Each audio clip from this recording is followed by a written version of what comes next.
All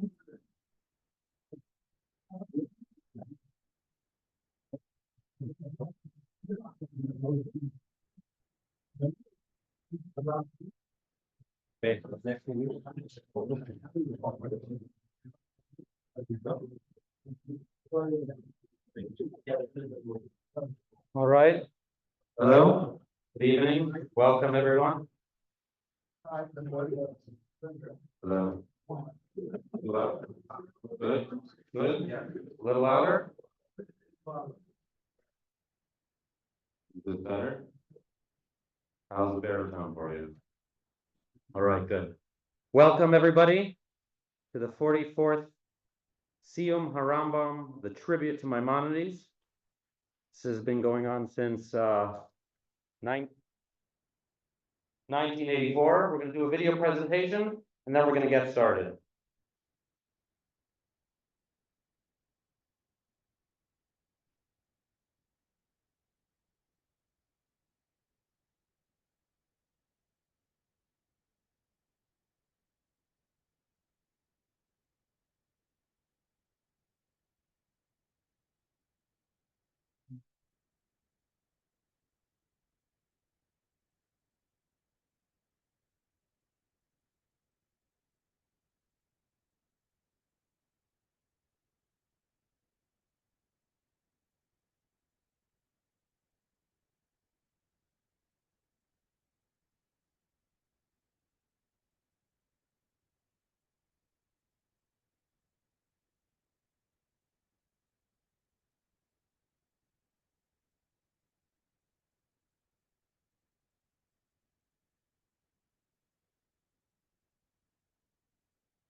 Who said, Occult were preparing for Passover, the festival of deliverance. But the household of the esteemed rabbinical judge of Occult, Rabbi Maimonides, was celebrating the delivery of another kind. Just one day shy of Passover, the rabbi and his wife welcomed their eldest son, whom they named Moshe, Hebrew for Moses. Little did the rabbi know that he was destined to gain eternal fame through Moshe, for his brilliant child grew into the universally acclaimed scholar known as Moses Maimonides, or Moshe, the son of Maimon. It was a trying time for the Jews of Spain. The government of the fanatical Islamic movement began to establish in Caliphate were gradually overrunning the Iberian Peninsula. Countless Jews were murdered. Others were forced to convert, while many families fled Spain. Maimonides was 10 years of age when his family was forced to flee. They settled in Fez, Morocco, where his brilliant father shaped him into a Talmudic scholar of repute.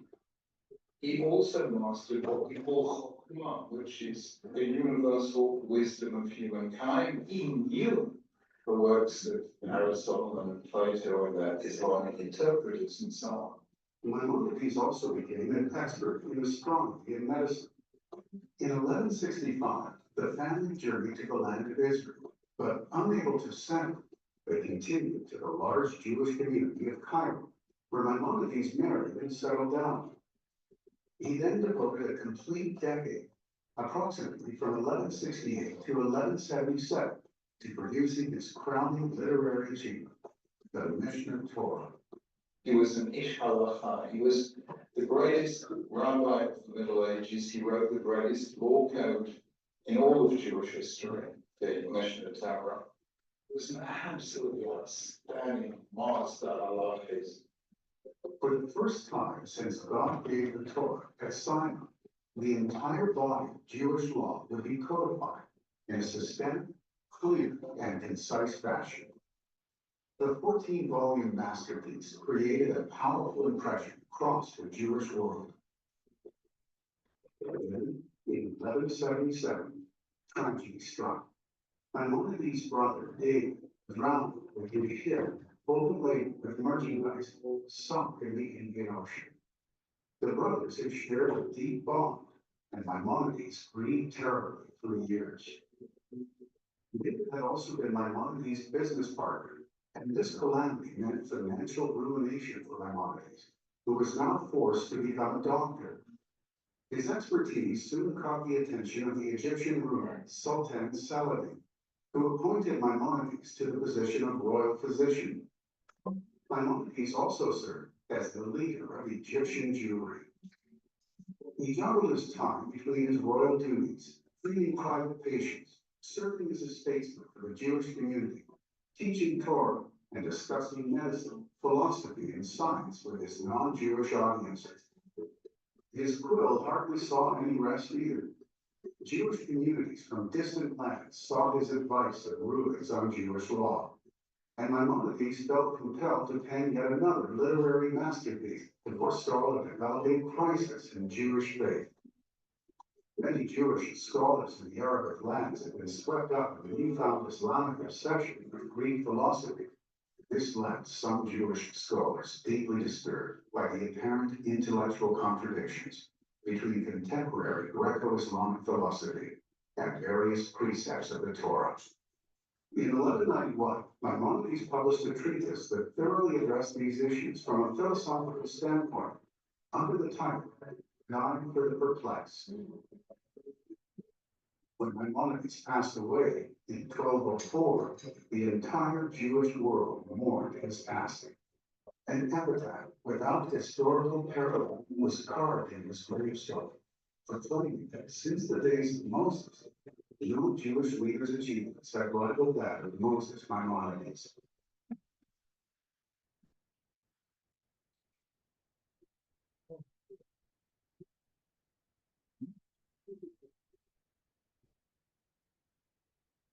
All right. Now we know who the Rambam is, the Rambam was. I'd like to call upon Rabbi Gopin to do the official siyum, the official finale, ending of the learning of the cycle of the Rambam. And he'll tell us a little about what it says at the end of the Rambam's Mishnah Torah.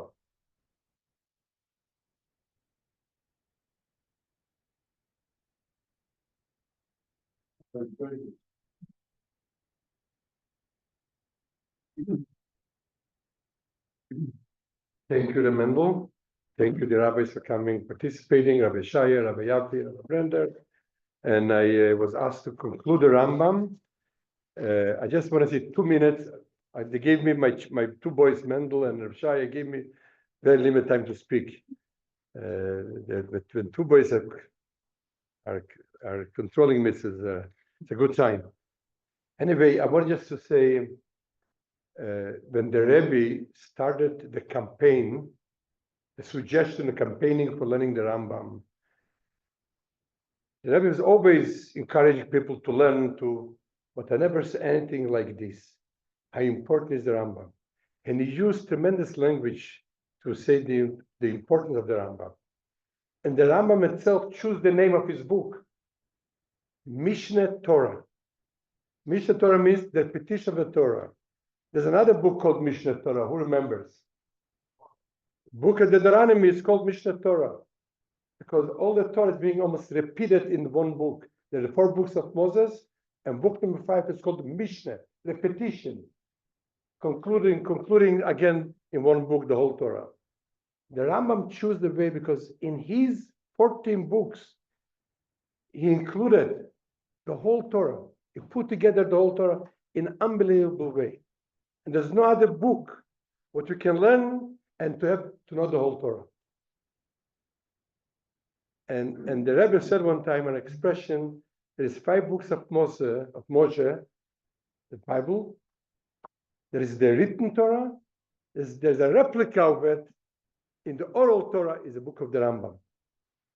Directly from Moses to Moses. And the Torah we finish every year. The Rebbe suggested in the campaign it's important for every person to learn the Rambam and to conclude the Rambam in 1 year. And I want to say I'm doing it from the beginning.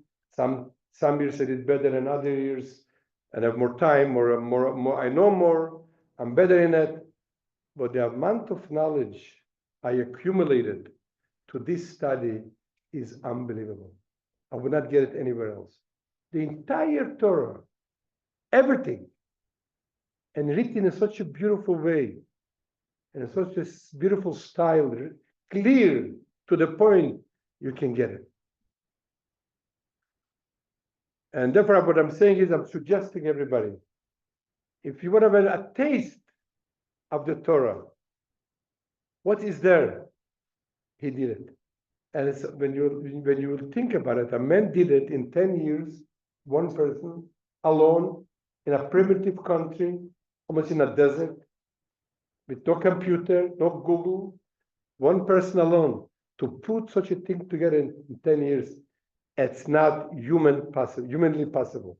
It's a divine empowered work, what he did. And by us learning it, we connect to this power, this Torah, what he put together. Of course, I'm sure you know the history. When the book came out, it was out of his time. People had a hard time to accept it. A hard time to believe that a person can put together the whole Torah, and there was big opposition. People fought him about it. But as time went on, people see the way he writes in his preface, I want to save the Torah. And through his work, the Torah was saved.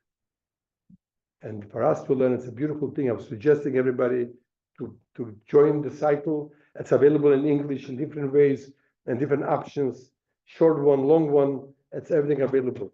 And it's just beautiful. The Rambam wrote the whole Torah. They had everything. And he also wrote the end. What's be the outcome of all the work we do? We learn Torah, we pray. After going through the 14 books, what's after it? What's the end? What's the result? What are we creating by that? We're creating the era of Mashiach. We're creating a perfect world. That perfect world, how the world is going to look like? Some prophets describe what's going to the world look like when Mashiach is going to come. What's going to be the perfect world? The Rambam, being a realist, very practical, he does not go to the miracles of the time of Messiah. He said the opposite. The world will be the same world. Nothing will change. One thing will change. Evil will be removed from the world. Evil will be removed from the world. What's made the world perfect? A perfect world. The world is perfect. God created a perfect world. We messed it up. Mashiach is going to come. He's going to clean up the world. And the world be a peaceful, clean world. And that's by having a peaceful, clean world, we're all going to become better people. And what's going to be our occupation? With only the important things. I want to finish the last line of the Rambam. That's only the permission he gave me to do. Uboto Hazman, the time of Mashiach. Lo yesham lo ra'av, velo milchama, no hunger, no war. Lo kina, no jealousy, betacharut, no competition. Why not? We're competing because we think it's not enough for everybody. I'm afraid if he has more than me, takes away from me. It's not true. But that's what we think. When Mashiach is going to come, it's going to be no competition. He said, the good will be available for everybody. The prosperity for everybody. All the pleasures of the world will be so much like dust. There's plenty of dust in the world, yes? Mashiach is going to come. All the things we fight for, we work for, we dream about, Mashiach is going to come, all going to be available like dust. Dust is dust is saying two things. It's plenty for everybody. Dust is also saying it's absolutely insignificant. The good will be there, but it's not going to be important anymore. Today, physical things, physical pleasures are so important. We're trying to get. The Messiah is going to come, and the world will be a pure, holy world. We look at these pleasures like dust. Who wants it? You ever saw people collecting dust? Not because it's so many, because it's meaningless, insignificant. The Messiah is going to come, all those important things we think are so important, will be like dust. And he said, what are people going to be busy with? What are people going to be busy? They would like to know more about God. God is the perfect being, the powerful being, the most beautiful being. And the desire The urge by people going to be, I want to know more about God. How can I get more God into me? Through knowledge. I want to know God more and more. Be available, we'll see the ultimate truth and the ultimate goodness and kindness was going to be available at the time. Because people be busy with one thing, only finding about God. The Jewish people be very wise, very intellectual. They'll be figuring out all the concealed things. We look at creation today, we think we know creation. There's so many things in creation that are concealed from us, we don't know it. There's a lot of power of God in creation. We know the surface only. There's so many things in creation itself. It's hidden from us. When Mashiach is going to come, we're going to see all those things in creation itself, the power of God, the infinite power of God in our finite creation. Moreover, we are sigud dat boram, not to understand creation, understand beyond creation, the knowledge of the Creator. But only also because we are, after all, human, the best of our ability. Shenemar, the last line is, Kimala haaretz deyat Hashem kamaim layom chasim. The knowledge of God will fill up the whole universe. Like look at the sea. The sea is covered with water. When you look at the sea, what do you see? You see sea, water. Mashiach is going to come and look at this creation. What are we going to see? Only God. We'll see the truth. We'll see the greatness and the power of Hashem. And we'll see, most important, how we are part of it. Each one of us is part of it, connected to it. It's not going to think we'll come to this big creation, a big beautiful thing, and we'll look, who are we? No, we'll see our greatness also. We see as each one of us is connected to God, a child of God, part of God, and we'll see the power and the beauty in everything and everybody. Nishlamul Chot Melachim, that's at the end of the book of called the Kings, and the entire work, Chibur Kulo, Baruch Sha'amar V'Haya Ha'olam. Blessed is God, and what the world became from what he said, generally and particularly. Tam v'nishlam, I finished the whole work. Shevach lekel borei olam. I finished the work, and I'm praising God, the Creator of the world. And let's hope we can very soon see this vision and this prophecy and this prayer be fulfilled with the coming of Mashiach very soon. Thank you.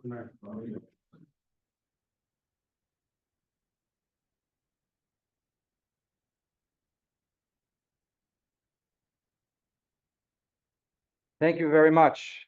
Mazel tov. Asiyum means he completed 14 books, a cycle that took 11 and a half months.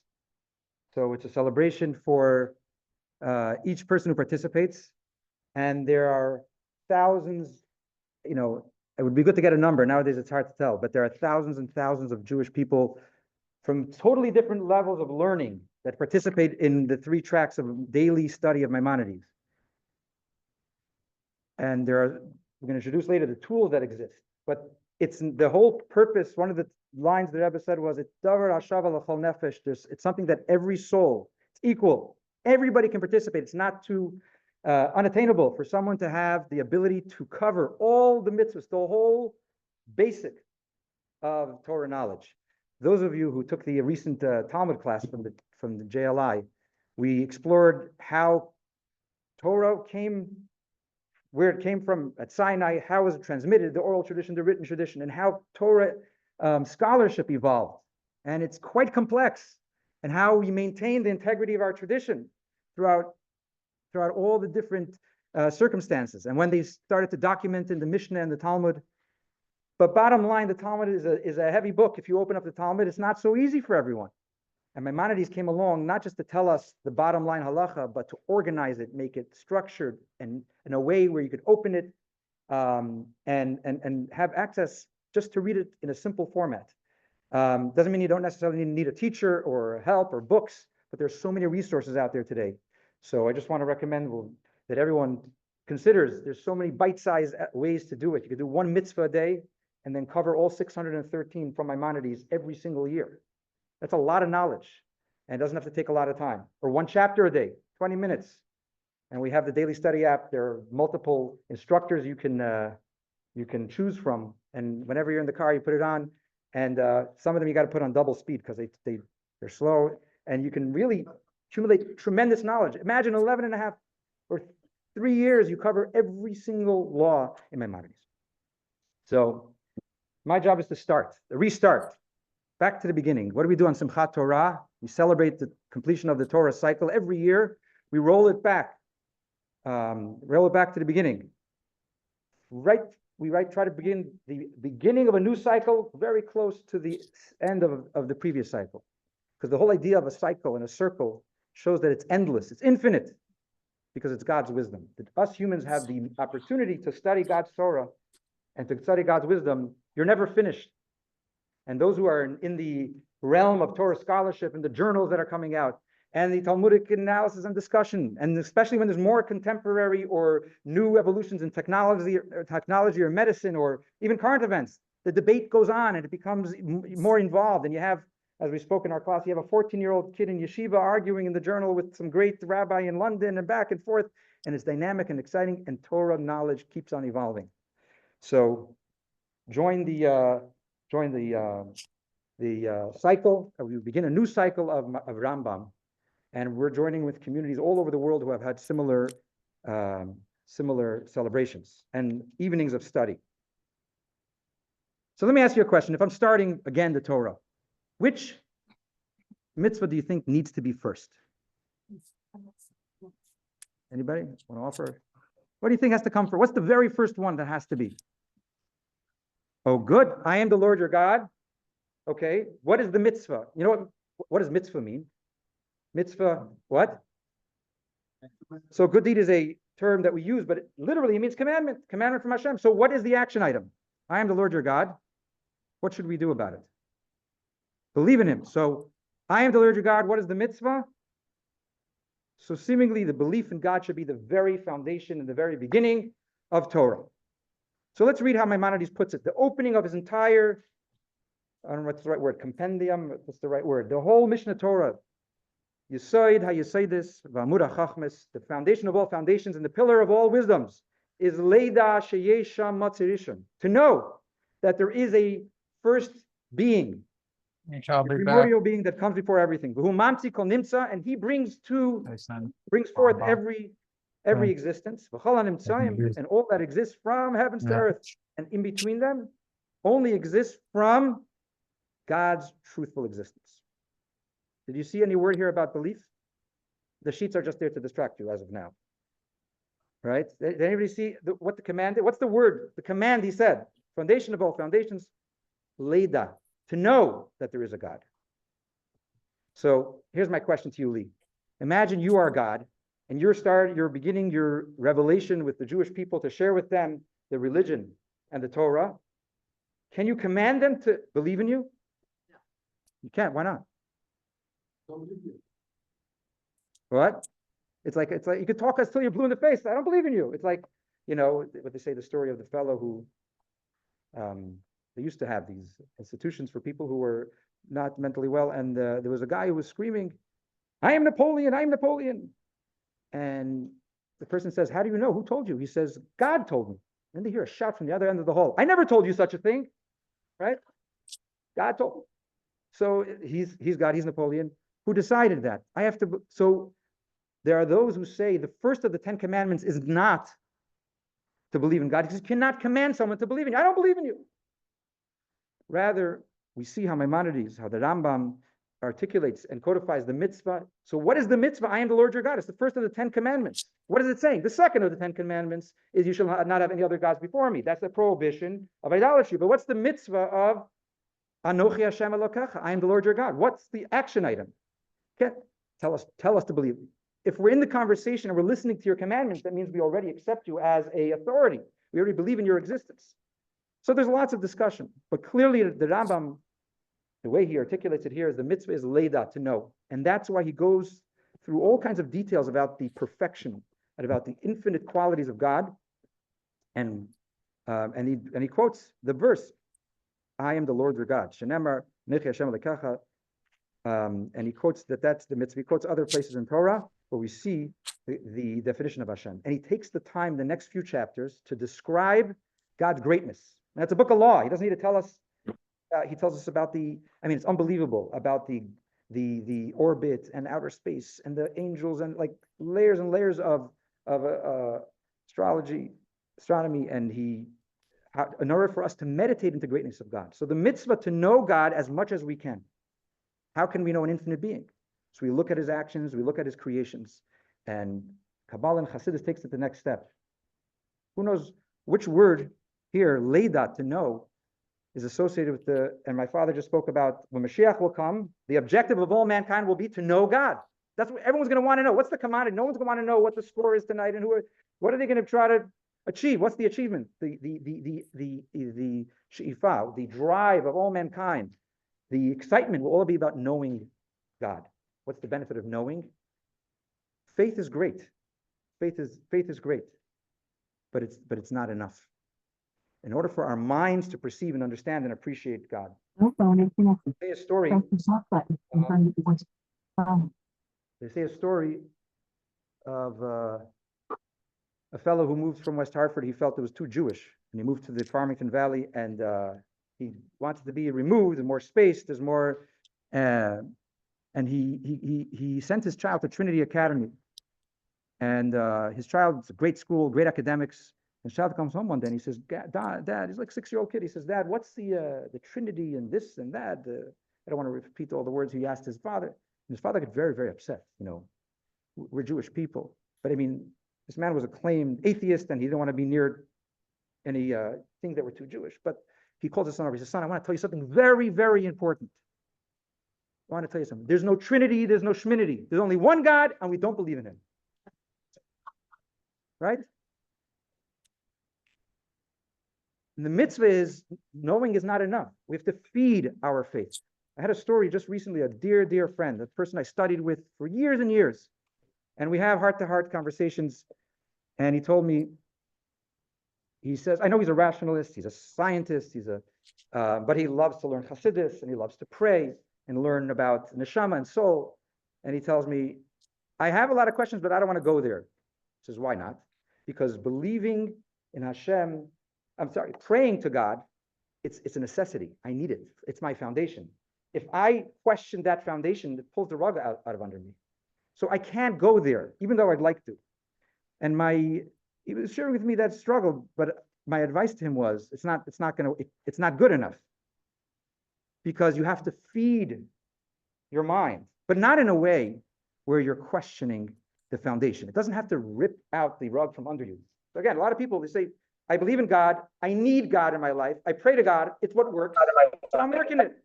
Why do I have to question what I was told in Hebrew school? It's working for me. It's cultural or it's whatever it is. Don't question it.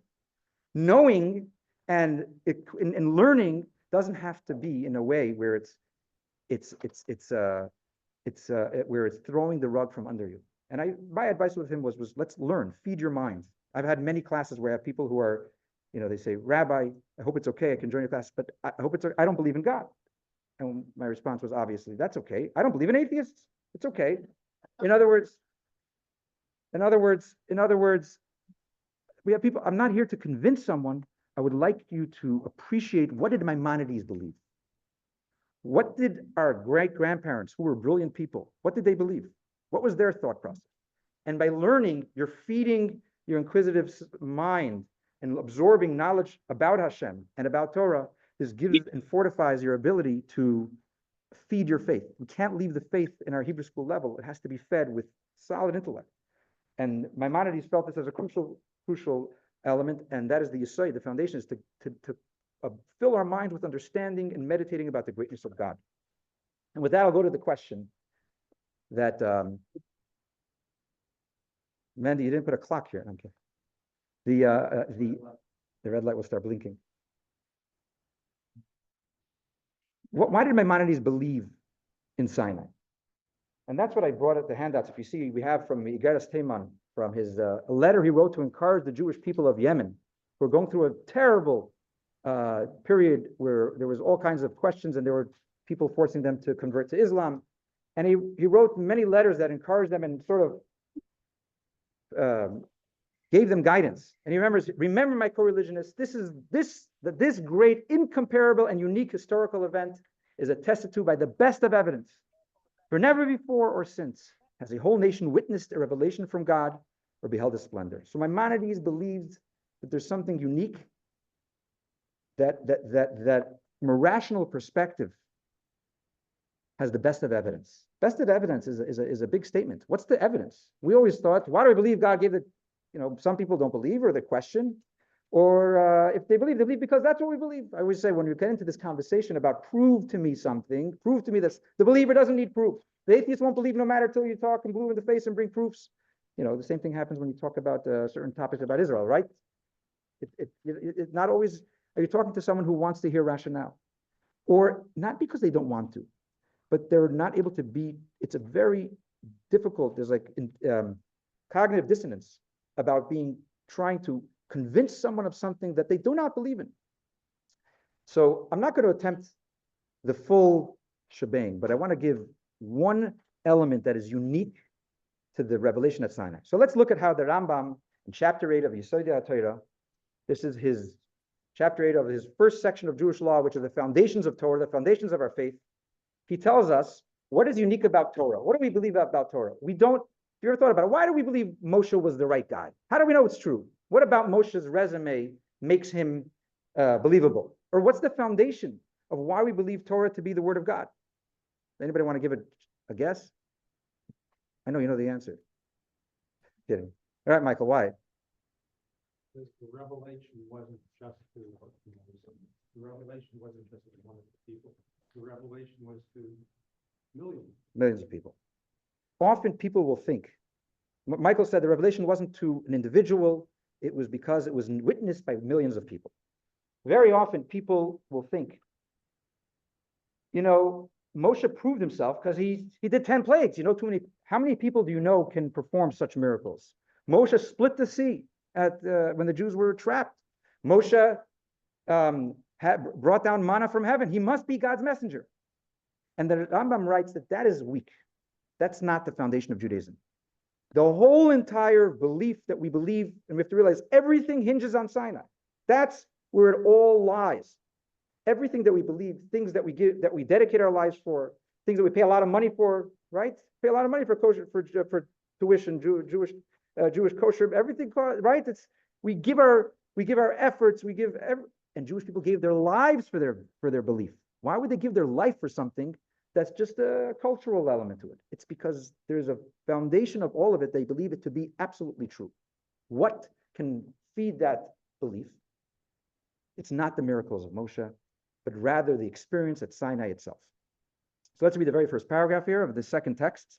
The Jews did not believe in Moses, our teacher, because of the wonders that he performed. For whenever anyone's belief is based on wonders, the person has misgivings because it is possible to perform a wonder through magic or sorcery. This is my segue for our next speaker, who's going to talk about Maimonides. Does Maimonides believe in sorcery or not? That it's possible. Later on, Rabbi Yaffe. But he goes on to quote, what's the source of our belief in Moshe? The revelation at Mount Sinai are our eyes saw not as strangers, our ears heard not another's. There was fire, thunder, lightning. He entered the thick cloud, and he goes on. And he quotes many quotes. I didn't bring them all here. Face to face, God spoke to you.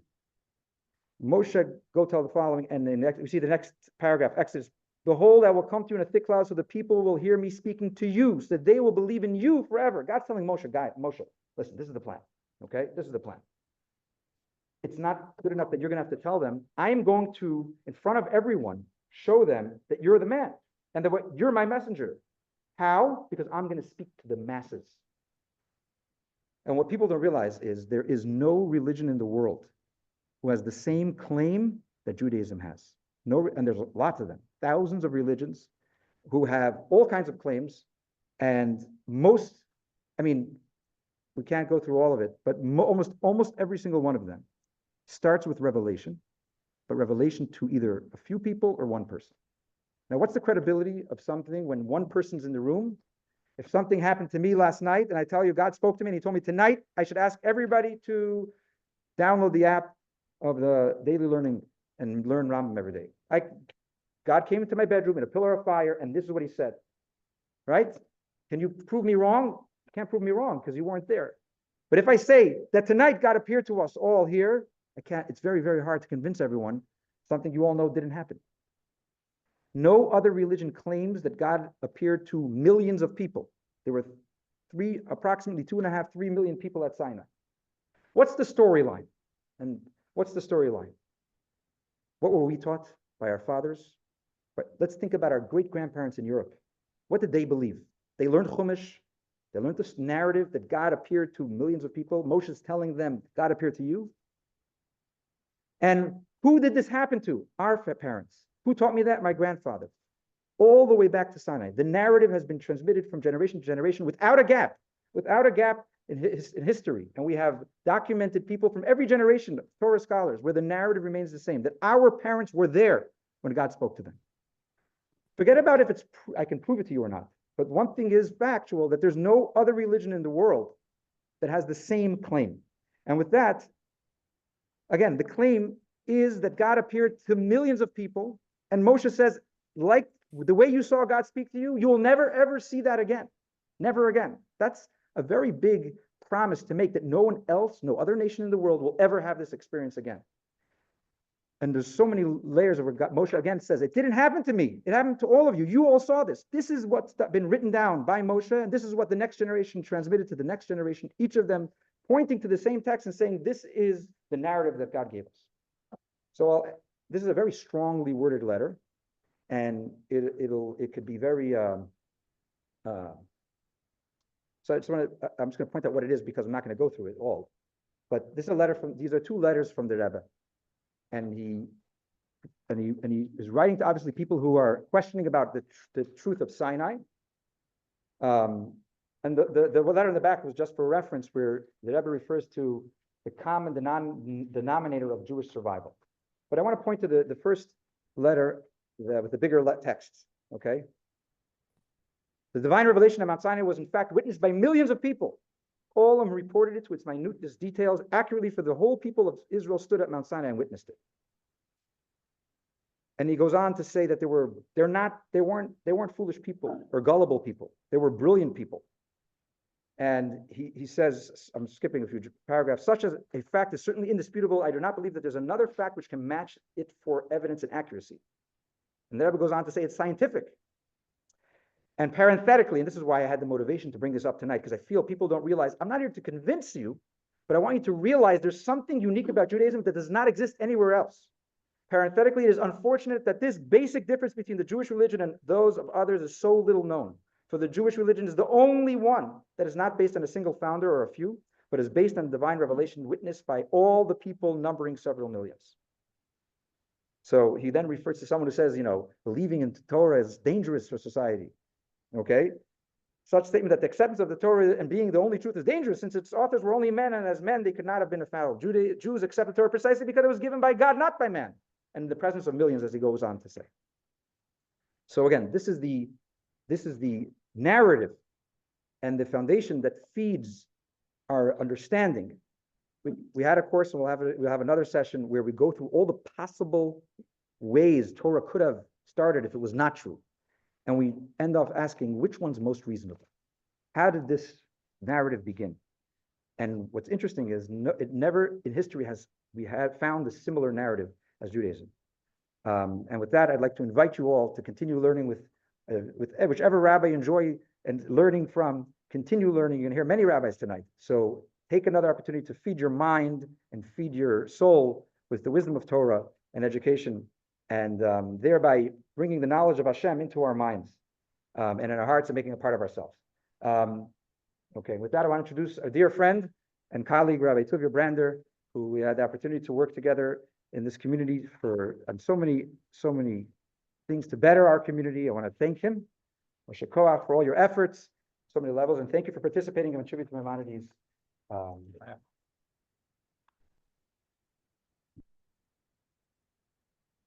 Good evening, everyone.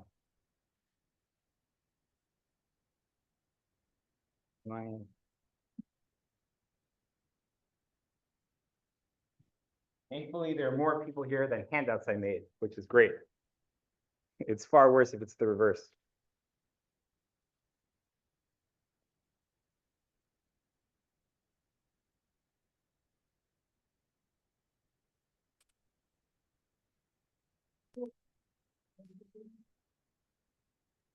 Thank you, Rabbi Gopin.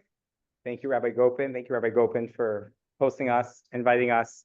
I think this is my fourth Siyum of the Rambam that I'm honored to be presenting at. It's really a pleasure. It's an honor to just acknowledge the other rabbis in the room. My dear colleague from the north, Rabbi Yaffe. I saw Rabbi Ozrzinski here before. He might have had to go.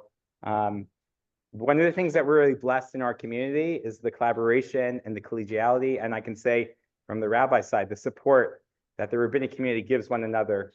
And it's something that's very special about our community. And it takes work, it takes collaboration and effort. But I know the rabbis are richer for it and our community is richer for it. And so I appreciate being here. I also want to dedicate our learning tonight to those who are in Israel, those soldiers who are on the front lines. And there's a special soldier who's drafting tomorrow to a very elite and dangerous unit. And our learning should be an extra shmir, an extra protection for him. I'll tell you where we're not recording. I'll tell you we're not recording. It's hard transition to go from the lofty proofs of God to sort of the more pedestrian reality of how the food that we put in our mouths are kosher. But I think that highlights both the incredible breadth of the Rambam's work, that it's also a philosophy book and has all the pieces and component parts of everything that encompasses our Jewish belief and our Jewish practice. But also it speaks so much about our tradition, how there's a beauty and sublime holiness in the everyday practice and the seemingly human activities that we're able to do. Eating in Kabbalah is referred to as achila b'kedusha, that you're able to access a higher level of holiness through the very material, very almost animalistic act of eating. And if we think back to sort of the origins, not just of the Jewish people, but of humanity, the idea of the command of what to eat and what to refrain from eating is really the first obligation that humans are given and the first failure that humans have. And our ability at every stage to repair that is an incredibly powerful, both mystically, Kabbalistically, and as we'll look at tonight, communally. Our topic tonight is if you give a mouse a cookie, exploring bishul akum, the idea of that one of the components of what makes food kosher is how it's prepared, not just what it's prepared. The runner-up title was Green Eggs from Sam, but you'll see that this topic fits more with our topic. Kashrut defines so much more than just the food that we eat, the ingredients that are put into. And Rabbi Gopin asked me specifically to address this topic tonight as we have the opportunity to look at.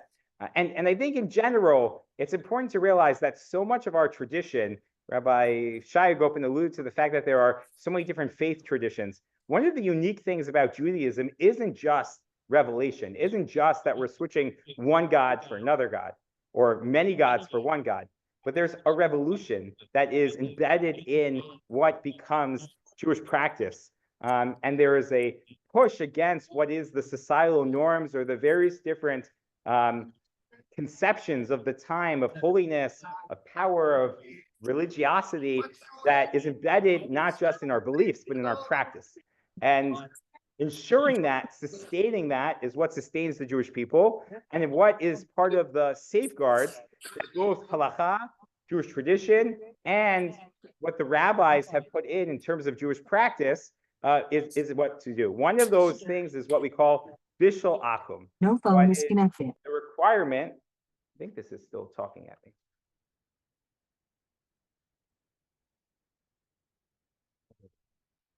How do I just mute it? All right, great.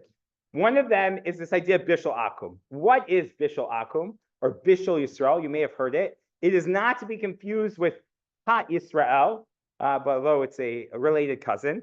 And that it comes to us, we'll define the term in a second. It comes to us from the Talmud, from the tractate of Avodah Zarah, of how we deal with people, nations of the world beyond ourselves. And in that, it lists a number of rabbinic enactments, essential Jewish practices that were enacted for various different reasons. And one of them is that one is prohibited from eating food that is prepared, that is cooked, without the involvement of a Jew in the process, right? Why? We'll see that in a second. But this covers even food that is prepared 100% from kosher ingredients, that's prepared in a wonderfully certified kosher kitchen, that's prepared with the finest of intentions. The rabbis enacted a requirement that these are things that are prohibited from eating. They're not illegal to do commerce with, right? That's a whole other subcategory of things. But as the Gemara and really the Mishnah in source number 1 in the Babylonian Talmud describes, that these are things that one's prohibited to eat. Why? So we actually have 3 approaches, and we'll end with the Rambam, of course, because that's the man of the hour. The first is the opinion of Rashi. Rashi lives, I have it on your source for over here, in 1040. Rashi lives from 1040 to 1105. My Jewish history teacher in high school used to say the most important 25 minutes in Jewish history, right? 1040 to 1105. And Rashi writes a fascinating idea. And for those who know this sugya, I know there's another Rashi that says something a little bit different. We're going to work with this Rashi. Rashi says, very simple. Shelo Yehei Yisrael. We don't want a situation where Jews are around other foods, machal u'mishteh, in non-kosher environments, and they'll come to eat something not kosher, right? Eating kosher is so important. Eating kosher food is so paramount to who we are as a people. It impacts our soul, impacts our essence.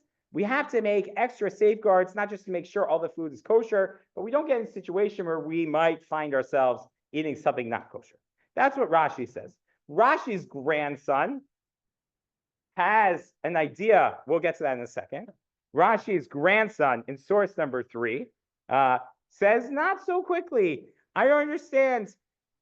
You can have a mashgiach. You can have someone make sure that all the food is kosher. You don't have to be worried about this. There's another issue here, and this is an issue of chasnus, that we're worried about intermarriage.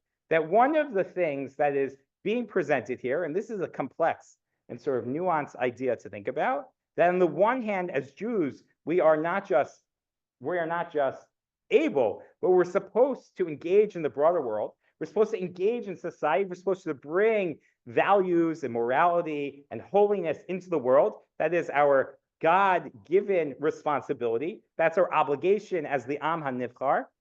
At the same time, we have to make sure that we preserve our unique Jewishness in the process.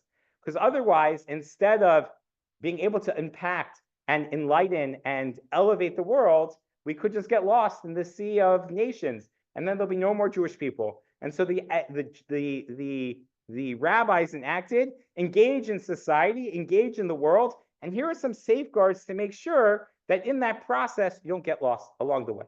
Says the Balei Tosfot, we are worried about intermarriage. Intermarriage could spell the end of the Jewish people, and so enacts the rabbis this decree that even if we know all the food is kosher and everything is made on brand new kosher utensils, without a Jew being part of the process, one is not able to eat that food. The Rambam, Maimonides, in his commentary on the Mishnayot, the Rambam didn't just write, the Parashah Mishnah, the Mishnah Torah that we celebrate the conclusion of is an incredible magnus opus in and of itself. The Rambam only wrote that, to borrow from a song we'll be singing very shortly, Dayenu. It'd be enough. It'd be incredible. But the Rambam was such an impressive role model. He also wrote many svarim, but one of them is a commentary on all of the Mishnayot, all of the Tanaic teachings, that is the root, the anchor of the oral tradition. And so he writes on this idea, and he finds this idea of chasnus. It's not about intermarriage, but says the Rambam, it's about culture. It's about culture. It is about recognizing and acknowledging and understanding that what's happening here isn't just about culture. It's not just about intermarriage. It's about recognizing and not imbibing the secular values around food, around whatever is the fad of the time, but staying true to the same values and principles that have tethered the Jewish people for 1,000, 2,000, 3,000 years. And this is one of the ways that we enact that. You can see in source number 5 over here, the Rambam describes a much broader sort of understanding. And this idea of the Rambam isn't just the case in his It's hard presentation. going in the middle. Many rabbinic and non-Jewish sources highlight the fact that food in particular, the way that we share food, food fellowship, is a symbol, is a harbinger of culture, of acculturation, of engaging in values, right? For those who know the Tanakh a little bit better than the average bear, right? We're familiar with the idea of Daniel, or the character of Daniel, right? Daniel refuses to eat the food that's given in Babylon that's supposed to acculturate him. It's not just a kashrut consideration. It's a recognition that Daniel is going to stand against the Babylonian values that they're trying to indoctrinate him. And it's not just in Jewish sources. One of my favorite sources, a quote this time of year from Purim, is a very famous, old, talking 2000 BCE text called the Epic of Gilgamesh. Has anyone ever heard of it? Right? So there's these clay tablets written in cuneiform, and they tell the different story of Gilgamesh. And Gilgamesh undergoes a flood, right? It's very reminiscent of the Noah story, but we recognize that our values are so different. The Noah story is really about humanity's responsibility to one another. Gilgamesh's world gets destroyed because the humans are making too much noise and the gods are trying to sleep, right? Don't flood your children if they wake you up, right? In the process, Gilgamesh makes a friend fashioned by the gods, a playmate. His name is Iruku. How does Iruku seem? He's a barbarian. He's made by God. He looks like a human, but he's a golem. He has no society. He's not civilized. What do they do to make him civilized and cultured? They feed him food. Not just any food, cooked food. Cooked food is the sign, and some beer and some other things we're not going to say with children present. That makes him cultured, right? Food is a staple of culture. Food is a staple of the values. By us refraining from eating food that's not cooked and processed by another Jew, it reminds us to make sure that we keep our values removed, separate, even as, very importantly, we engage in society and we engage in the world. That is part one. I was told 20 minutes, but as I follow the example of our host, 20 minutes is a different time in the Chabad house than it is in the Young Israel. It's Chabad 20 minutes. It's even longer than Jewish 20 minutes. So what does this tell us? Let's talk brass tacks. So the Shulchan Aruch writes, the Code of Jewish Law, written by Rabbi Yosef Cairo in partnership with Rav Isserles, the Ramah, in the 1500s, writes, it codifies this halachically. Davar she'eno nechal k'mo shul chai, something cannot be eaten raw. This is an important facet of that. Something that cannot be eaten raw, and is ola al shulchan melachim, and is brought onto a kingly table. We do have kings now, but we don't really have many kings around, right? What this means is it's served at a fancy meal, served at a state dinner, something that is high class, maybe not like a hot dog, although I love hot dogs, for those who can attest. What? If they serve at the Chabad Gala, do they serve hot dogs at the Chabad Gala? So you're saying no, but I see Rabbi and Gopin shaking your head yes, so we're in trouble, right? So in those type of things, two things, this is very important. These are the two requirements. If it's not edible raw, and it's something that's a substantive food, something that is more serious, then the Jew needs to be involved in cooking, even if you know all the ingredients are kosher, even if you know it's cooked in the Chabad kitchen, it is not kosher. One cannot eat it. This is the requirement of Bishul Yisrael, that all food is cooked, that involves a Jew. And I just want to again clarify, there are those, sometimes you hear a stringency about pas Yisrael, not pas Yisrael, that might be a stringency. This is halacha across the board. This is, all Jews practice this. This is an acquirement for kosher food. Ingredients are kosher, kitchen is kosher, and we have Jewish involvement. There's an interesting part here of the Rambam, source number 8, source number 9, which expels a little bit thing, but because I'm short on time, I'm going to skip that, but you can look at it where the Rambam adds a little bit more nuance to these two requirements. What that means is that in order to make sure that the food is kosher, these requirements need to happen. Now, I have a question for you. I imagine in places like the Crown or Yossi's, right?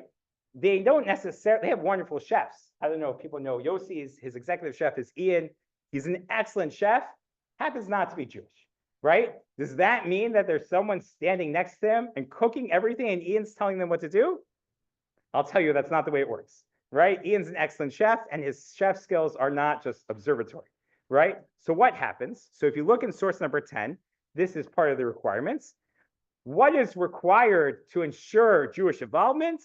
So any situation where a Jew participates in a minority of the cooking, either at the beginning or the end, that is considered enough to fulfill this requirement of Jewish involvement, right? That is enough to fill this requirement of Jewish involvement. So that means if a Jew comes and puts the food on the stove and then someone else does it, or puts the pot on the stove, or stirs the pot, or flips the pot, all of that would be enough to fulfill this requirement. Even more than that, in source number 11, you'll see that those Ashkenazim, those of us who follow the Ramaz psak, the Ramaz model, doesn't even require the Jew to be involved in the cooking of the actual food, just needs to be involved in something involved in it, meaning, let's say they turn on the oven, or they throw a log into the fire, or they even throw a little bit of a match they add to the heat. As long as the Jew's involved in the cooking, that's enough to fulfill this requirement of Bishul Yisrael. So for example, I won't recommend it, but if you go on Pesach into the Big Y, you will see that they have a beautiful bread that's there. That's not just Bishul Yisrael, it's also Pat Yisrael on Pesach. Certified kosher, 100% glad kosher. Can't eat it, Passover, but it's 100% kosher. How does that work? They have that even on Shabbat. How does that work? Well, the Crown is not the Crown. The Big Y is not owned by Jews. And they have a special industrial oven that only the mashgicha or the mashgiach has the ability to turn on. And so they turn it on, and they're the only ones who can turn it on. And so anything that's cooked in there automatically has this status of Bishul Yisrael, of being cooked by a Jew. And therefore, once the ingredients are kosher and the utensils are kosher and all the processes are kosher, this enables that the final product can also be kosher and fully edible for those who are careful about what they put in their mouth and keeping kosher. Yeah.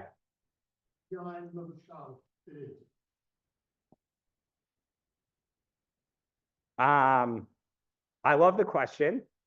It fits into this. Yeah. All right. Do I have 5 more minutes? We'll do question and answers at the end. Remember the question. Hold on. All right. The answer is it actually has much more to do with this in a legal structural way than you would think. I'm gonna give the answer really quick, right? Yain Mushal is the idea that wine that is that wine, even if it's kosher, needs to either be pasteurized or boiled, or more importantly, if it's handled. And when I mean handled, I don't mean just carried, I mean poured or manipulated in some way by someone who is not Jewish, that then it can no longer be drunk, right? And not only can no longer be drunk, but you can't traffic in that, right? You can't benefit from it. Why is that? So that's a similar requirement here that we're worried about sort of cultures clashing, right? A la our Epic of Gilgamesh component here, that it's not just the food that they eat, the cooked food, but it's also the beer and the wine and sort of special components. And we'll add to that an extra concern. An extra concern is that we're worried that not about acculturation, but about idolatry. That there's some idolaters in the world, and they will take the wine and use it to pour libations from it. Now you might say, Rabbi, that's crazy. There are so few idolaters in the world. And I will tell you 2 things. One is, you're right. I have a good friend who was in California, a rabbi. He was learning with someone about the kosher laws and about a new restaurant that was being opened with the owner, and they covered this topic. and a waiter came over to him and said, Rabbi, I have to tell you, I just came from a wine vineyard, whatever. I was the sommelier, whatever. Anytime I opened a wine, I am a devout Buddhist. I always poured out a little bit of wine to my God. And then I served as everyone else, and the owner was okay with it. It didn't matter. So first of all, it's not as uncommon as you think. The second reason, and this is why it's connected, is the rabbis generally don't make decrees on things that are uncommon. This is a very unlikely, uncommon situation. However, once we were making the decree because of culture, because of keeping a separate cultured identity for the Jewish community, so once that was already happening, the rabbi said, even though it's an uncommon reality, once we already have the decree in place, we'll make it a little bit more stringent, even for an uncommon scenario. And that's where it gets even further things. So it's on the basis of this, we get even more of a stringency. I wasn't planning on talking about that. There's a ton more to talk about Bishul Israel. I just want to end with one last piece, which is my little box on the bottom. This is when I teach it to kosher supervisors. It's important to recognize that these laws of kosher are critical to a kosher kitchen, but it's also, there's a sensitivity in presenting them to others. Meaning, being in the kitchen isn't just to start the fire, but an attitude to be a helping hand. This is what I give to our kosher supervisors when they work. Always, halacha is observed not just by what we do, but how we do it. I think that's an important piece here. There is a way to both be totally observant of these laws, to recognize that these give us a certain guide rails of how we engage as a Jewish society, as a Jewish people, how we stay true to our core values, and also at the same time, not look at the other or engage in society in, God forbid, a patronizing or a different way. They can exist together. Sometimes you hear people say, oh, I can't do this because it's not going to be nice to this person. It's a choice for us to be able to accomplish both, to be true totally to our values, to our requirements, the mitzvot that we are given by God, that elevate us, that bring the very base human aspect of eating into the lofty lengths of holiness of Kedusha, and also do it in a way that is peaceful and pleasant and makes a Kiddush Hashem, makes a sanctification of God's name in this world.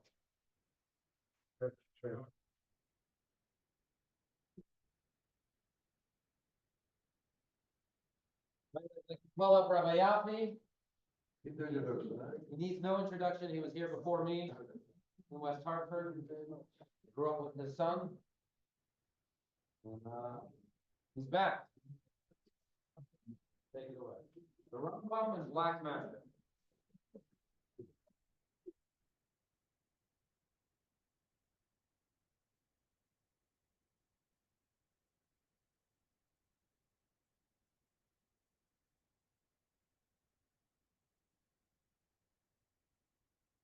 We tend to hear about kosher laws a lot more than we hear about the laws related to to astrology, divination, seeking knowledge of the dead, and things which go under the category of sorcery and magic in general. However, the fact is there are multiple prohibitions in the Torah that tell us not to do these various things. There's a big debate as to whether this actually also includes astrology or not. We know who Nancy Reagan held like, if any of you are old enough to remember her. But at any rate, there's there are a great deal of mitzvot and discussion in Jewish law about various types of idolatrous divination. Most of these practices relate to various idolatrous traditions. Some are less severe. They're negative commandments, such as a person who says, oh, I'm not going to go on this trip today because a black cat crossed my path, or so on, though in the case, the one the Talmud quotes, it's a deer crossing your path. On the other hand, we have the more serious prohibitions, which involve divination, seeking information of the dead, and in general, mechashe, various activities designed to use the black arts, to use various perceived spiritual powers to accomplish certain things, and these are in the class of idolatry, the most serious sin that a Jew can commit. And the mitzvot in the Torah, no one disputes, they exist. The nature of the prohibitions, the particular types of black arts that one shouldn't do, are also discussed extensively in the Torah, alluded to in the prophets, discussed extensively in the Mishnah and both Talmuds, and in Maimonides' Mishnah Torah. However, after a long discussion of the prohibitions, the various types of sorcery and divination that one may not engage in, Maimonides then makes the following statement. And all these matters, all these things, in other words, all these various idolatrous activities, and the divination using a human skull, and the ranting of one who goes to graveyards and fasts and uses the bone of a certain bird, which then tells him or her various things. They are all words. They are all empty, false and empty things. And these are the means by which the primeval idol worshippers deluded the nations of the world so that they should follow them. In other words, they put on a good show. And it's not fitting for the Jewish people who are wise and intelligent to follow these empty falsehoods. And one should not imagine that there's any power in all this entire range of what we call sorcery and magic and so on. As it says, Kilo nachash b'Yaakov v'lo kesem b'Yisrael. There is no divination in Jacob. This Bilam says when forced to bless the Jewish people in the book of Numbers, v'lo kesem b'Yisrael, and there is no sorcery among Israel. And it also says in the Torah that these nations that you follow, they turn to these people, but you not so. You should turn to God. Now, the vast majority of commentaries, Midrashim, many of the medieval commentaries, even later ones say that no, there is no Nachash, there is no diviners among Israel, no magicians, because the Torah prohibits it. It's a real thing, but the Torah prohibits it. But the Maimonides says, no, ever imagine that these things are real? In other words, why are there no divination among Israel? Because Jews are intelligent and don't believe this stuff. And whoever believes in these things and imagine that they are true and wisdom and have power, but the Torah forbids us. There's all kinds of yummy food the Torah prohibits, right? So these are wonderful, powerful things, they might not be wonderful, but they're powerful, but the Torah prohibits it. So such a person is considered from the fools and those lacking any wisdom, and is included among little children who have not yet developed their minds. But those who are wise and complete of knowledge, and this is very interesting, because in the discussion about divination, the Torah says that tamim tia, be complete, be whole with God, be straightforward with God. And then he goes on to say, because I'll send you prophets. And most of the commentaries say you don't need to use divination because divination is iffy. Even with sometimes right, it's not always right. But the prophets will always guide you correctly. And anyone who is intelligent, but Maimonides used the term not in a sense of wholeheartedness, but in a sense of being complete in intellectual development. And someone who's truly intellectually developed will know with clear proofs that all these matters that the Torah prohibits are not matters of wisdom, but they are empty and chaotic, and only people lacking intelligence follow these things. And this is why truth has been destroyed by those who believe in all these superstitions. And therefore the Torah says, Tomim tiyam Hashem Elokecha, be complete with God. So most commentaries say be complete and innocent with God. Don't look for any information beyond what you can get from a prophet of the Torah, and just trust in God and move along. Tamim, be complete and simple. Maimonides says, be complete, be thoroughly and entirely intellectually developed to the point where you don't believe things that don't make sense. Maimonides doubles down on this approach, and we're not going to talk about this. We'll talk about astrology another time if you invite me back. But there is a discussion with regards to astrology. There's a letter. The Lunel was a town in Provence, in the south of France, that had a huge number of very great scholars. It was a great Torah center in Maimonides' times, and it sort of was a mediator between the Western Ashkenazi scholars and the Eastern Sephardic ones, because it was right on the Mediterranean. It was a great commercial center. So they both were deeply influenced by Rashi's intellectual descendants, the whole German, French school of the Tosafists, but also by Maimonides and the other great Sephardic thinkers. So they wrote Maimonides a letter, in this case, about astrology. And he says, so Maimonides says, look, astrology is complete baloney. It is not scientific. It makes no sense. And you should know that there's only three things a person should believe. A Jew should only believe three things. Either something which can be understood by the use of logic, such as mathematics, geometry, astronomy, or etc., the various trigonometry and so on, or something that can be grasped by the senses, or something which is revealed to us by prophecy, like the Torah and the words of the prophets. Either there's divine revelation, or you obey the clear evidence of your senses, or it is something that is provable intellectually, like a mathematical proof, or at least like a geometric axiom. This is Maimonides' position.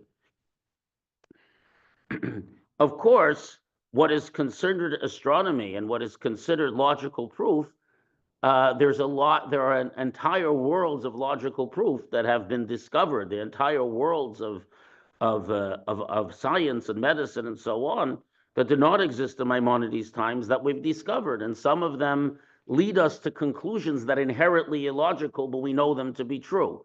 It's one of the Professor Branover, who I think is still with us. He could use a refuah shlema. Herman Branover is still with us, I believe. Told me once that based on a conversation he had with the Lubavitcher Rebbe, that he believes that the fundamental penetration of uncertainty in every aspect of physics, especially when you get down to the really small, to the realm of quantum mechanics, which means that things can be two things at once or multiple possibilities at once. It goes against logic, but it works perfectly in understanding how things work at the subatomic level. And he says that the fundamental non-determinism and the fundamental non-clockwork nature of the universe at that level provides the windows through which divine providence can reach and change things without breaking any rules of science. And so the idea that scientific knowledge and its relationship to Judaism is inherently only in the realm of what is graspable by logic. We now have reached a point of science where our logic breaks down, but we know by evidence that this is the case.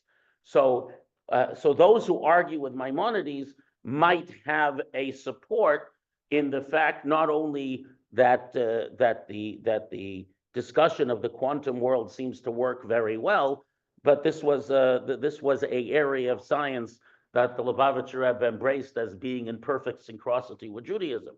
So we'll see in a moment. So in other words, Maimonides, the Rambam's very rigid sense of what constitutes logic and proof is perhaps subject to some questions. Nachmanides, the Rabbi Shlomo ben Aderet, the Rashba, also all Sephardic greats, certainly Rashi, the Balei Tosfot, and numerous statements in the Torah itself, right? Pharaoh doesn't get impressed by the first few plagues because his magicians managed to pull off the same thing. And they seem to be relatively supernatural events. The snakes turning into sticks, the blood, the water turning to blood, and so on. Though the Maimonideans would tell you that these were all various tricks. Maimonides says that basically, if you use some magic trick to convince people who did magic, and you insist that it's by the power of some idolatrous deity, even though you just did a magic trick, you're guilty of a capital crime. So Maimonides says this is all about how you present it. and what you say about it.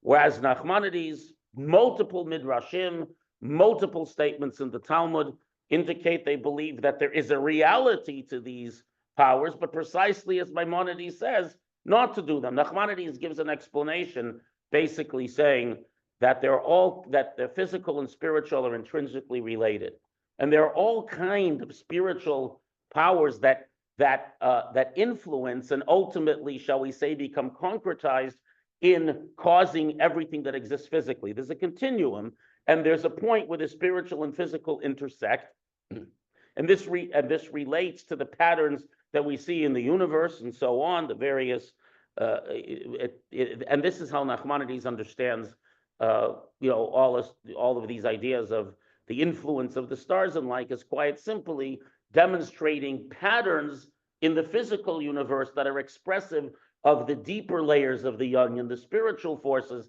that give rise to the physical universe that we exist in. And he says that there's a way that God designed those to work.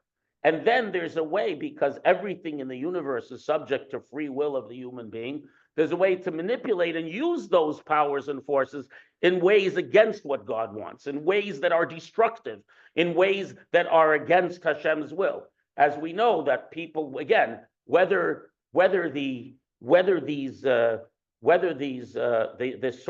various sorceries are real or not, many of the activities that you see with those who practice witchcraft, in particular in sub-Saharan Africa, to some extent in places like Haiti, involve engaging in very disgusting actions that are inherently prohibited by the Torah.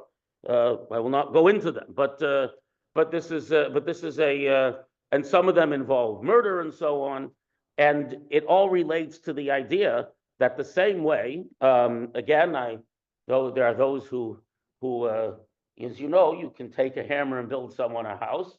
And those who are very, very old might remember a song, Maxwell's Silver Hammer, where you can use a hammer and hurt people with it, right? So the point being that a hammer can be used for good, to build a homeless person a home, to give, it's one of the mitzvot of tzedakahs, to give people shelter. You can use a syringe to give life-giving medicine, or you can use it to give someone a drug overdose, or put a bubble of air in their veins and so on. Everything in the physical world can be used for good, used for evil. And the same applies to the spiritual forces that are close to our universe that some people might be able to manipulate. And now I'm going to tell you a story, and the story can be interpreted in multiple ways. It can be interpreted in Maimonidean approach. It can be interpreted in Ahmadian approach. The story, and first of all, many of those present are familiar with the placebo effect. It's extremely powerful, the power of our mind to affect our bodies, the psychosomatic, the idea that various curses that cause people to waste away in various tribal societies may be entirely a product of autosuggestion and a backwards negative placebo effect. There's a lot written about this. The point being that the mind has enormous power, and it's entirely possible that the actual visible result of sorcery and curses and so on may be in a Maimonidean fashion of function of the power of the human mind. Or conversely, it may be real. So I'm going to tell you a story. And this story, you can, if you think about it deeply, you can interpret it in a Maimonidean fashion, or you can interpret it in a Nachmanidean fashion. So I should just say, I was talking before about Provence and Lunel. So they wrote about astrology, and then I segued into Nachmanides makes a connection between astrology and the misuse of spiritual forces, e.g. to create black magic, as if it were. But Maimonides writes that there's only three ways that we should rely on information.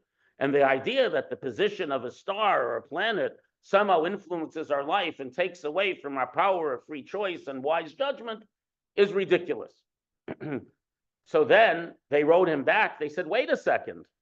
The Talmud, from the time of the Mishnah, we see that many, many Jews, including rabbis of the Talmud, believed in astrology. And there's a lot of stories in the Talmud where astrologies predict something, but someone does some unusually wonderful mitzvah, and the snake doesn't bite them. And if you don't remember the old New York Life ads, well, who's my insurance company, New York Life, and there's a huge rock about to fall on them. Again, I'm showing my age, but so there's all these terrible things about to happen, but someone does some huge act of kindness and they're saved from it. There are many such stories in the Talmud. The time doesn't allow to tell them, but that goes both ways. Either they were wrong in the first place, or they were right. But the power of a good deed transcends the power of the stars to predict things. But this is so Maimonides. So Maimonides responds to them. Yes, it's true that many of the people in the Mishnah and the Talmud and so on believed in these things, especially in the Second Temple period. Then Maimonides writes a zinger in this letter. He says, well, maybe if our ancestors in the times of the Second Temple had spent more time studying the art of war and less astrology, would have beat the Romans and still have a temple. So obviously there's a degree of hyperbole here, but nevertheless, you can see where Maimonides approaches. Now, we come to the early 19th century. We come to a famous follower of Shner Zalman of Liadi, of the author of the Tanya, the founder of Chabad, by the name of Reb Shmuel Munkus. Now, Reb Shmuel Munkus was known as the court jester, the great joker of the first generation of Chabad, but he was a tremendous scholar and a person of deep spiritual connections and on a very, very high level. He tended to disguise his actions in jokes. Incidentally, there are numerous stories about him and so on. Just an example, but this particular story is that, and again, you can interpret it in a Maimonidean way or an Nachmanidean way, either way you want.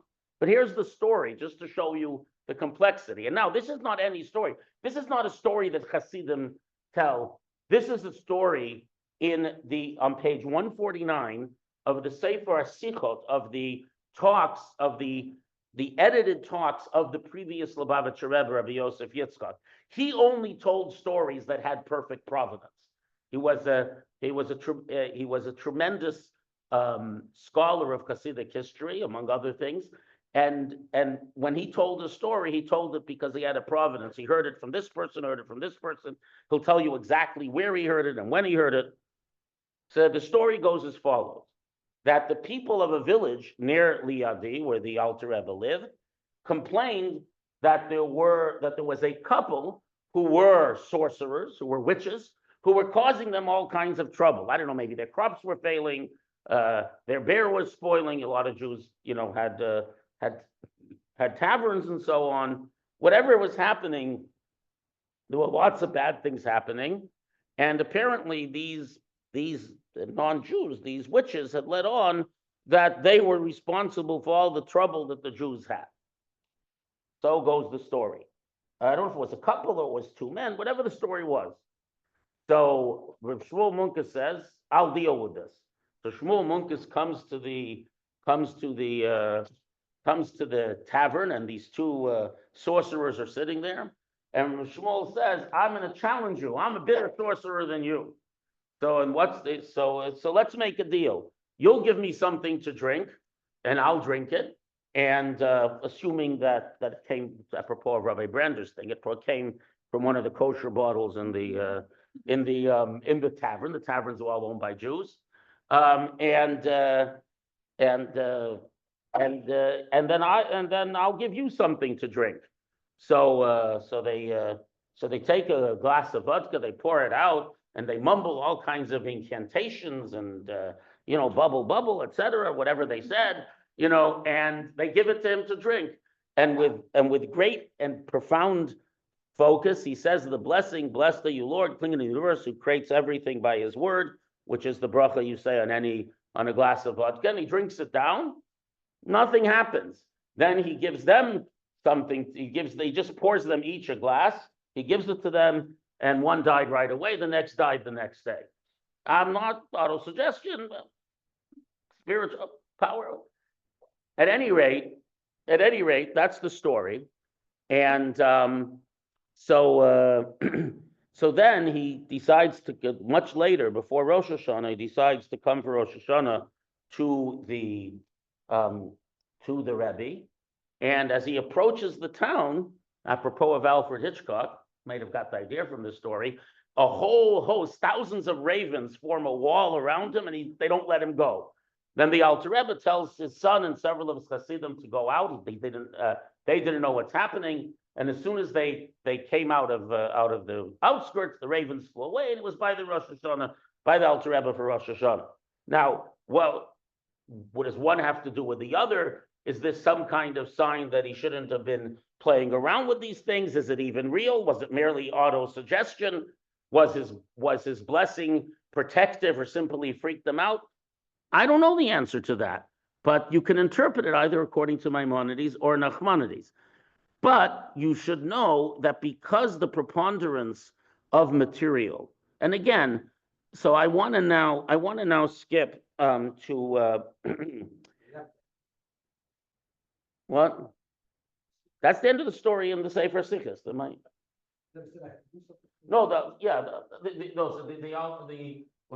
way the Frierdiker Rebbe tells the story, Shlomo is like, what did you come out for? You didn't have to come out. There may be further part, but that's not in the very high level authority. Chassidim tell stories. I'm specifically, relying on the things that we have from, with really good provenance. At any rate, however, it gets a little bit more complicated. And so, first of all, you have the Rabbi Yom Tov Al-Ghazi, who was a great Sephardic, both halachist and Kabbalist. He was a student of the very famous Yemenite Makubal who lived in Yerushalayim, Reb Shalom Sharabi, and he writes that it is true that in the past sorcery may have existed, but now that we live in an era where prophecy doesn't exist, we live in a very physicalized world where people are not in touch with spirituality in general, and therefore none of these negative spiritual powers exist. God creates everything one opposite the other. We live in a world where our power to harm is in the industrial world, in the industrial age. We're caught up in the physical universe very much, and therefore the subtle spiritual cues, whether positive or negative, we don't relate to them anymore. That's an adaptation of what Rav Al-Ghazi says. Furthermore, you have the person who was the Rav in Amsterdam, Rebbe Elazar Rokeach. He wrote a commentary on the Mishnah Torah called Maseh Rokeach, and there he writes that when Maimonides says that there's no substance to all this, it's all baloney, what he's saying is that these powers really do exist, but they are the powers of the other side, of the side of evil. Darkness is the absence of life. Evil only exists if you let it, because the truth is, only God exists. The only reason God allows evil to exist is so that we have free will. So if you choose not to relate to it, it doesn't really exist, which is a bit of a push.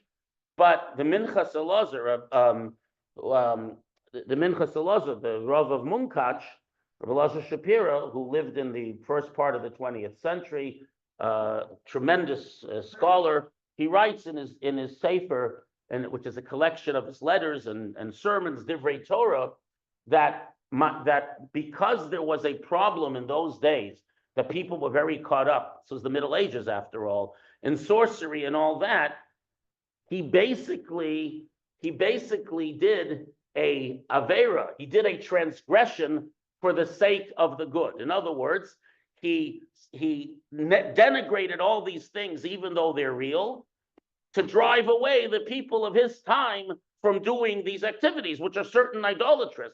So to convince them not to do it, he told them it's all baloney, but really he knew that wasn't the case. A little bit forced, but that aligns Maimonides with everyone else.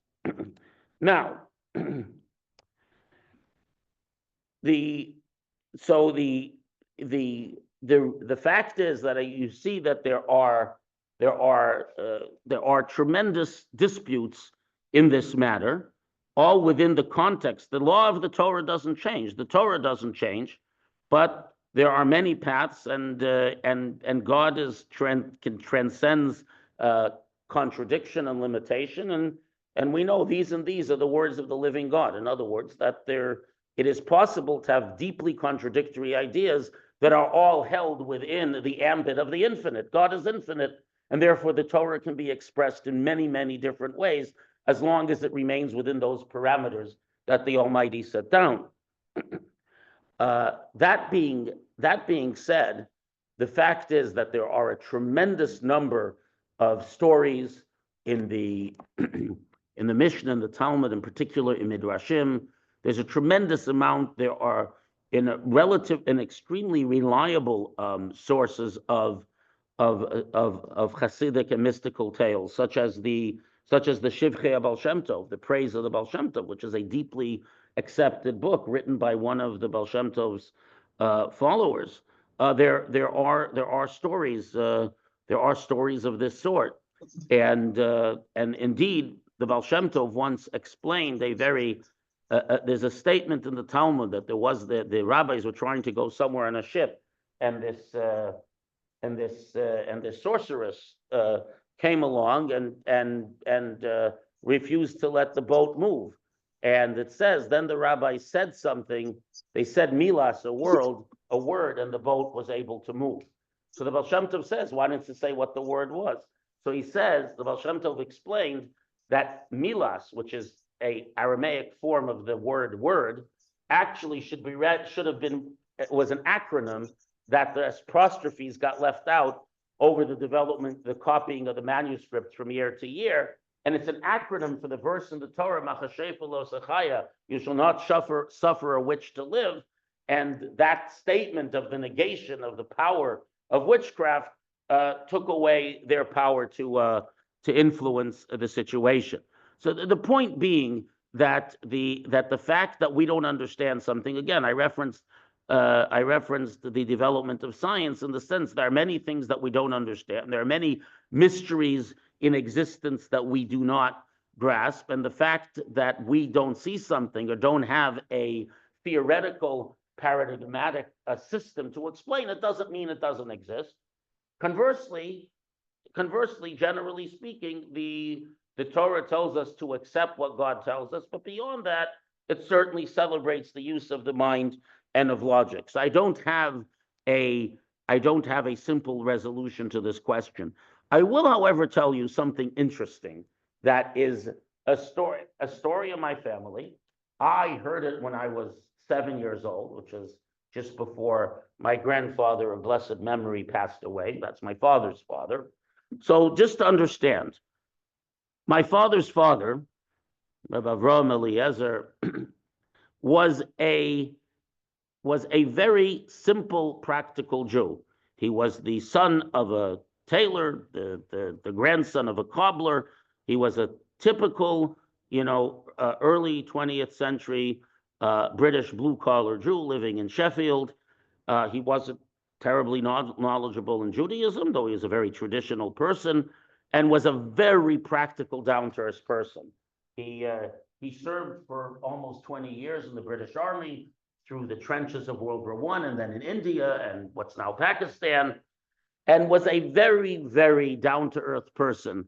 Oh, nevertheless, he told me that in the course of his time in India, he made friends with some guru of some sort. This was a person who was in the area where they typically patrolled, and being a curious Jewish kind of person, he got to know this fellow, and this fellow was very interested in attracting him to become a follower. There's this thing that there's enormous spiritual power to the Jewish soul, which is why all the cults are always trying to grab Jews, So this was a precursor. This was a one-man cult. Someone once told me that in the Bengal, they say, what's the difference between a guru who may do very weird things and a plain old insane person? So he says if he has at least one disciple, he's a guru. If he has no disciples, he's insane. So this person had some disciples, and he was seeking disciples, and he was seeking to attract my grandfather to him. And so my grandfather had a friend who they used to come visit this guy with. So one day he says, where's your friend? He says, oh, he went to leave and he went up to Simla, to the hill country, where the British had sort of an R&R place, because, India gets very hot in the lower places. And so he says, I'll tell you exactly what he's doing right now. And when he comes back, ask him. And sure enough, he came back and says, what were you doing at 2 p.m., on Thursday the 18th? And the guy was accurate down to the moment. Then he insists, he told this to me, he insists, and he's not the kind of guy who made up stories to entertain his grandchildren. Just you have to understand who he was. He didn't, in general, talk a lot. Never talked about his experience in World War I, and in general didn't talk about himself a lot. But he says he insisted he saw this man levitate. No strings, no magnets. He insisted he saw him levitate. And he told him, he says, look, this is all very impressive. And I don't know the stuff but I'm Jewish, and that's what I do, and I ain't doing anything else. And that's the bottom line. I'm a Jew, and that's it. So, but the point is that he insists he saw things that are not exactly explainable by our present state of scientific knowledge. That being said, what is clear is that ultimately, what is most powerful of all is, as you heard from Rabbi Shaya Gopin at the beginning, is this absolute knowledge and the truth of the Torah. The fact that if we that is propos of Shmuel Munkus, that as long as you go through life, and when you say a l'chaim, you say a bracha, you say a blessing, and you mean it, and you acknowledge shahakol niyeh that everything comes from God's creation, so one needs not fear or worry or be concerned with the fact of whether there are other powers that one can use, the negative spiritual powers that are available to use, whether they still exist anymore or not. Because when you're on the Masila Ha'ola Beit Kel, when you're on the path that goes to Hashem's home, to Hashem's to God's ways, we have nothing to worry about and nothing to be concerned about, nor, and this is where Maimonides is absolutely right, nor do we need to spend a huge amount of time worrying about these things and concerning ourselves with these things, because even if these things were to exist, Kilo Nachash Yaakov, there's no sorcery has power in Jacob, no one has power over us when we have a mezuzah on a door and say a bracha on our food and follow Hashem's ways. So certainly, certainly when we're connected to the full strength of the genuine spiritual forces that give life to the world, there are no aberrant forces that have power. It's the example we can give in the scientific realm is that if you have an object with enormous inertia, a very small impact from some other object doesn't hurt it. The Earth moves on its path in a highly predictable way, and that's how we have our calendar. There's all kinds of tiny little meteorites and various particles hitting Earth at every moment, but they don't affect our direction because its inertia and power is so great.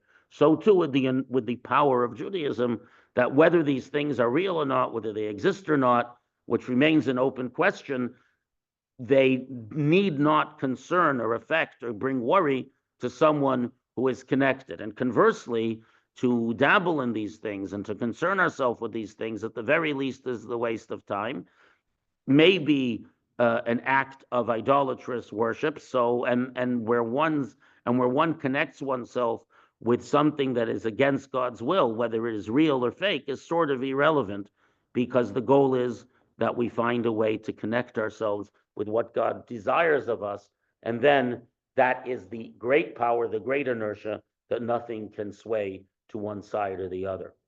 Any questions? I think this was the last talk, that's why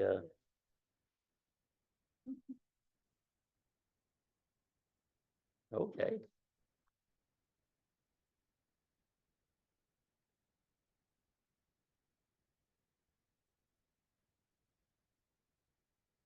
Thank you very much to all our rabbis, all our presenters. Tonight is the 27th of Adar in 1992. The Lubavitcher Rebbe, whose directive we're following by learning the Rambam every year, had a stroke and was no longer able to speak, or no longer spoke. Some people had questions, how is Chabad going to move on? What are we going to do? But it's been more than 900 years since the Rambam passed, and we are still learning his Torah, the Torah that he taught us, and we're still growing and learning, and so too with the Chabad movement. It's just growing all over the world, spreading Torah and Judaism and acts of goodness and kindness. So Torah doesn't stop. We never stop learning. We never stop growing. Judaism will live on forever. Am hanetzach lo yishaker. So l'chaim, thank you everybody for coming. We have a short video if you want to watch. Just put it on.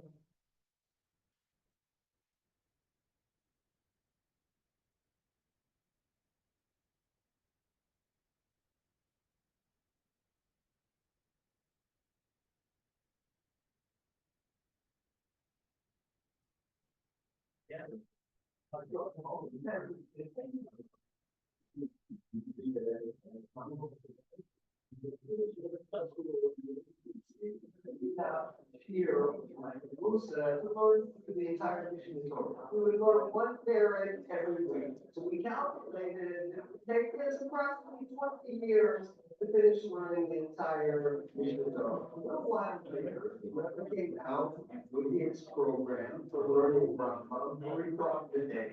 This was obviously beyond our estimation of our own capabilities. The first year obviously was difficult. The only officer available was using a cassette tape and a telephone answering machine.